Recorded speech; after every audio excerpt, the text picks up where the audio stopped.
रावण को उस कन्या की बात सुन के बहुत तेज गुस्सा लगा और उसने बलपूर्वक उसका बाल पकड़ के खींचना शुरू कर दिया। उसके बाद उस कन्या को अपना बहुत ही अपमान महसूस हुआ और उसने उस रावण को श्राप दे दिया।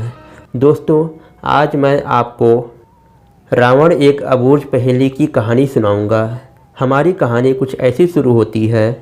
लंकापति रावण, जो कि महान पंडित माना जाता है, जहाँ एक और रावण तपस्वी, शिव महाभक्त और वेदों का ज्ञाता था, उसी दूसरी तरफ में वह अहंकारी, क्रूर शासक और प्रजा को प्रताड़ित करने वाला था। वह दुष्ट था। इसी क्रम में वह रावण की अबूझ पहेली बनती है। यह बात स्पष्ट है कि माता सीता का हरण करने के बाद रावण की राम जी के हाथों उसकी मृत्यु हुई थी। रावण जो है महान शिव भक्त था। वह शिव जी की कठोर तपस्या करके उनका वरदान प्राप्त करता है और चंद्रहास अस्त्र पाके वह बहुत ही ज़्यादा अभिमानी हो जाता है। उसके बल और अस्त्र से पूरा ब्रह्मांड कांपता था। कोई भी ऐसा व्यक्ति नहीं था जो रावण के समक्ष खड़ा हो सके। उसी क्रम में रावण का अहंकार लगातार बढ़ता रहा। एक बार की बात है, रावण जो है हिमालय के जंगल में देखा कि एक रूपमती युवती जो है वह तपस्या में लीन है और उसी समय उसके रंग रूप के मोह में पड़ गया और उसकी आसुरी वृत्ति जागृत हो गई, जिसकी वजह से वह उसे पाना चाहता था।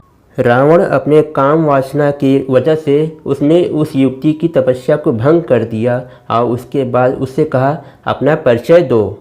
तब उसके बाद उसने अपना परिचय बताना शुरू किया। मेरा नाम वेदवंती है। मैं परम तेजस्वी महर्षि कुशध्वज की पुत्री हूँ। मैं वयस्क होने के बाद देवता, गंधर्व, राक्षस, नाग कन्या सब जो है मुझसे विवाह करना चाहते थे, लेकिन मेरे पिता की इच्छा थी कि भगवान विष्णु मेरे पति बने और इसलिए जो है वो किसी का भी प्रस्ताव स्वीकार नहीं किए। शंभु नामक दैत्य ने धोखे से सोते समय मेरे पिता की हत्या कर दी और उसके बाद जो है मेरे पिता की चिता में मेरी माता विलाप करती हुए उसी में कूद के अपनी जान दे दी। अब उसके बाद मैं अपने पिता की आखिरी इच्छा पूरी करने के लिए मैं विष्णु भगवान जी की तपस्या कर रही हूँ, जिससे मैं उन्हें पति रूप में पा सकूँ। मैं अपने तप से यह भी जान चुकी हूँ कि तुम्हारी गलत भावना क्या है। यह बात सुनते ही रावण और ज़्यादा क्रोधित हो गया और उसके बाद बलपूर्वक उसका बाल पकड़ के खींचना चाहा।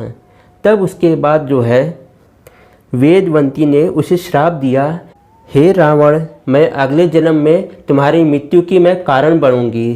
तुम मेरी वजह से ही तुम मरोगे। और उसके बाद वह अग्नि में समाहित हो गई। फिर किसी धर्मात्मा पुरुष के यहाँ पुत्री रूप में उन्होंने जन्म लिया। मान्यता है कि वह बिहार में स्थित सीतामढ़ी जगह था।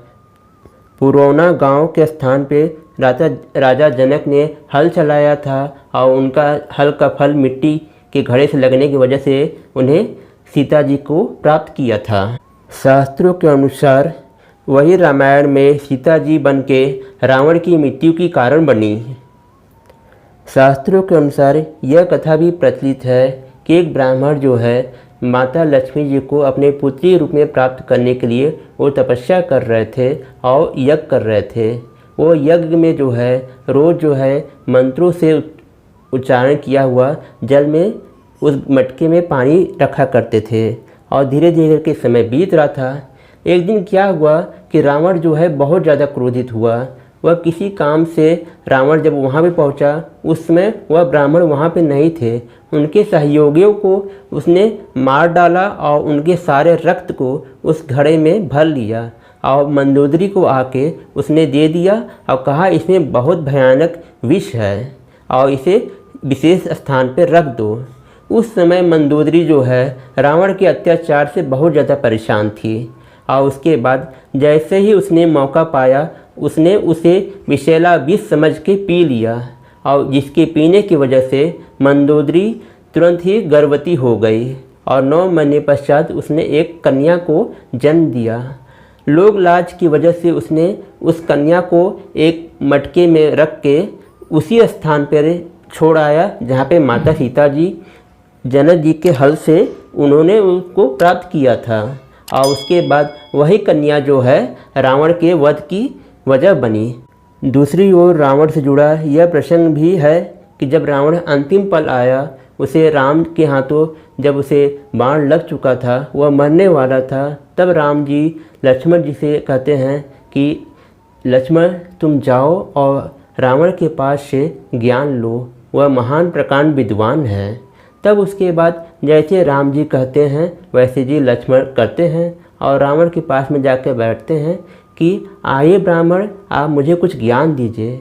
तब उसके बाद रावण जो है उन्हें 3 ज्ञान की बात बताते हैं।